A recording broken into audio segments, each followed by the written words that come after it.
Ayan guys, luluto na natin yung minarinate natin kanina na lipot. Ayun. Sarap namin. Bango nyo guys.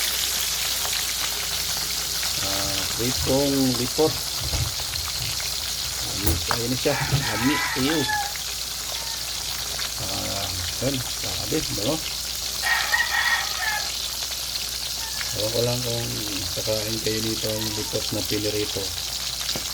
Sobrang sarap nito.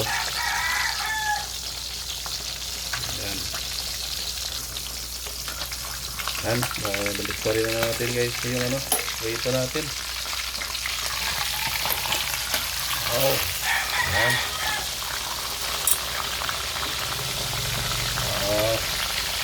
Lulat ko yan yung pritong